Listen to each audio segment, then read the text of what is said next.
Okay.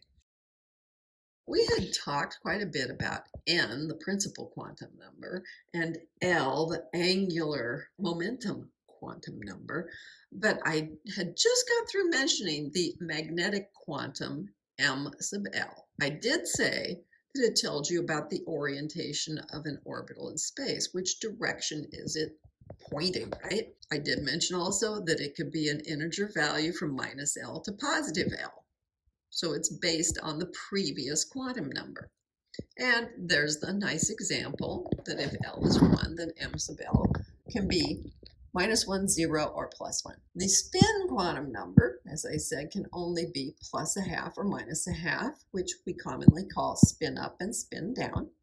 And as a result of all of this, we have to start thinking about what does it all mean. Pauli, another scientist, came up with the exclusion principle.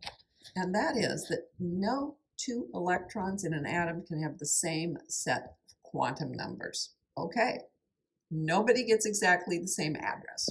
That's how I like to think of it, as a way of specifying exactly where someone is. Now, two people can't be in the same exact place at the same time. So as far as that goes, you could kind of say there's an address involved. So this table, brief summary of what we were talking about, that the principal quantum number, n, specifies the shell, which they say here is size. You can also consider it a general amount of energy.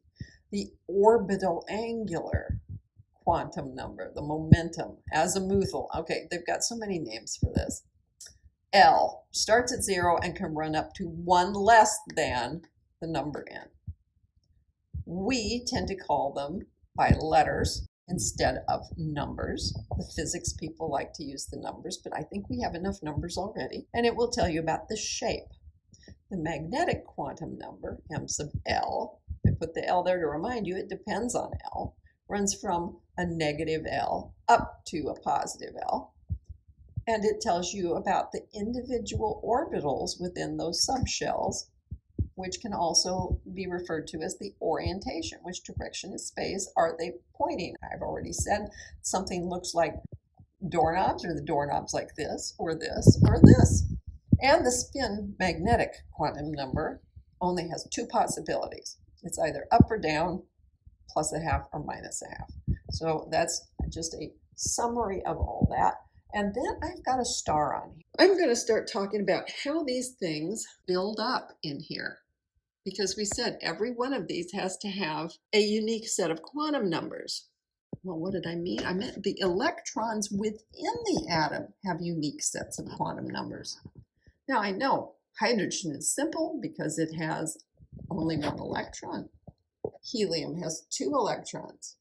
All right, because, hey, as soon as I see what this number is, the atomic number, I know that that's the number of protons. And I know if I'm talking about a neutral atom, that also has to be the number of electrons. So 3 protons and 3 electrons for lithium. Aluminum, 13 protons and 13 electrons. And all 13 of those electrons have to have unique addresses using the quantum numbers. I'm going to show you an example. Let's say that you knew that your principal quantum number was 3. If you were looking at L equals 0, then there would only be one possibility for m sub L, and that would be 0. This would generally be referred to as an orbital and as a single box. We're going to put things in this box. This is an orbital. An orbital, at most, can contain 2 electrons. It could be completely empty. That's fine. But it could have 1 electron, at most 2 electrons. So if I say L equals 0, I'm saying that this is an s orbital, right? So far I'm saying it's 3 and s. M sub L is equal to 0. And I know that there are no nodes through the nucleus. But this is a possibility. And then for the m sub s, there's 2 possibilities, a spin up and a spin down. So I could have both of these full. If I had both of them full, they would look like this. They would just go in right there. And that's how we would say spin up and spin down. There's the two possibilities that could be in there. That's one orbital that could come into existence. If we continue with n equals 3 and talk about the possibility of L being equal to 1, that's a p orbital. Oh, so m sub L has three possibilities. It could be -1, 0, or +1.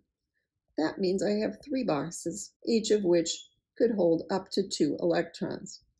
Okay, all right, let's go back to the periodic table for a minute then. So this gas block area has only 2 elements within a given period. Oh, one for spin up and the other for spin down. Okay, because there's a possibility of having 2 electrons. This p block area, 1, 2, 3, 4, 5, 6. Oh, okay, each of the 3 orbitals could hold 2 electrons, and 3 times 2 is 6. So that's 6 wide. Okay, how wide is this? 2, 3, 4, 5, 6, 7, 8, 9, 10. Ha ha ha. So that's going to be 5 times 2 is 10. And if you look at this, you find out there's 14.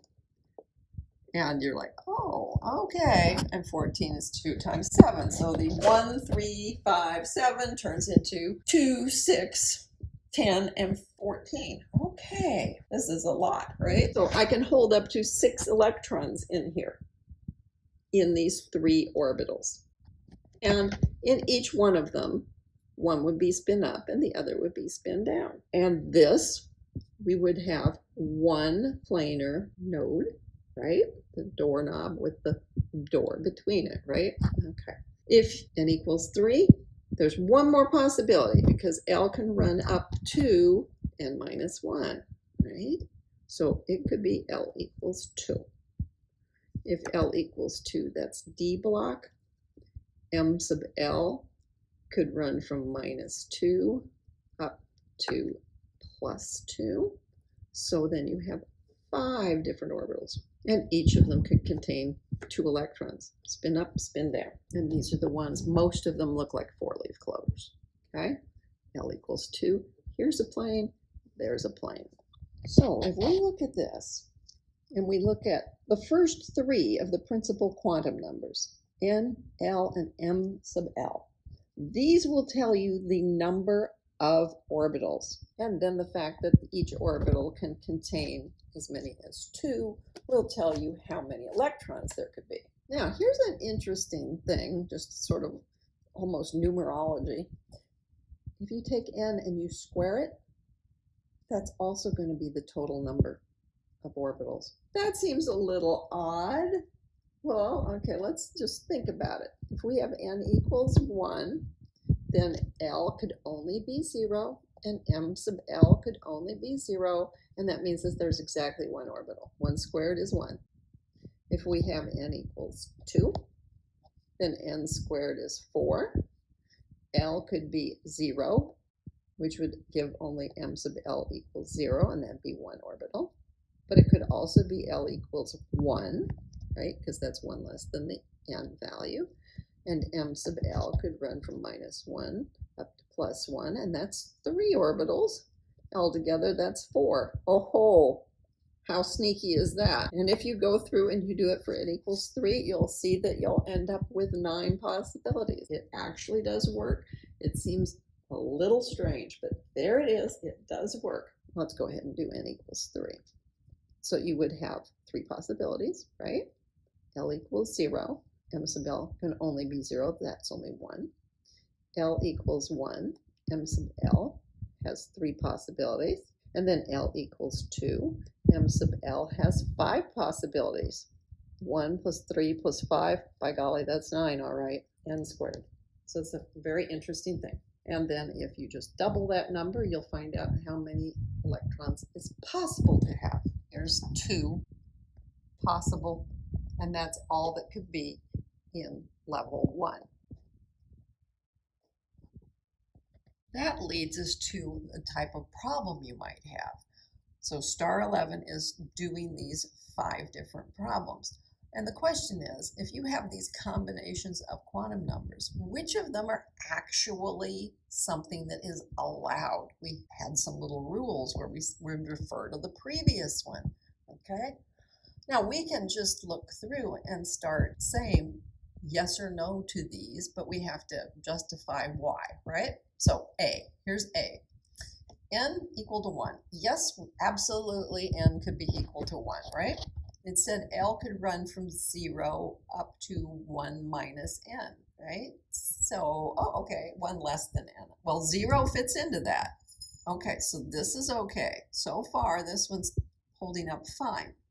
M sub L depends on L. It can run from minus L to plus L, but L is only 0. So this knocks it out.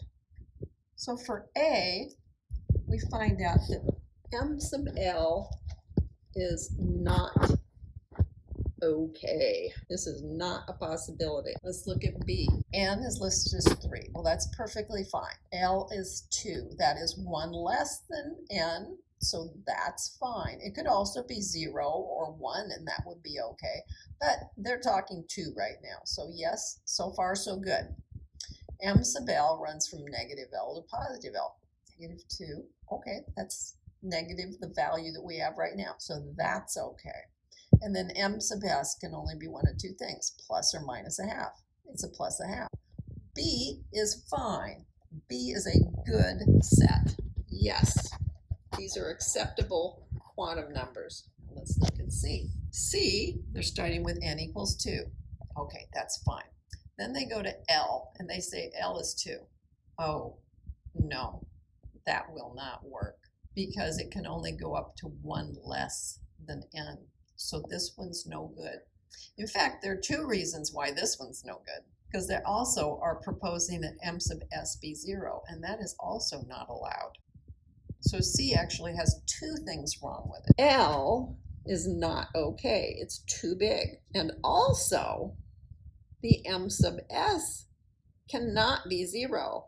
So that one's no good. And now we'll come back to D. All right, we have n equals 2. That's a good number. L equals 0. That's okay. M sub L equal to 0. Yes, that is included. And M sub S, a negative half. That's okay. So D is perfectly fine. These are good quantum numbers. And then E. N equals negative 3. No. The periodic table does not have a period that says n equals negative 3. It's always positive whole numbers. So right off the bat, this one is no good. L also cannot be a negative number. M sub L could be a negative number, but not L. E is no good because N is not okay. So you need to internalize those rules and figure out how you can judge whether the 4 quantum numbers are valid. The cat should not be on the table. No.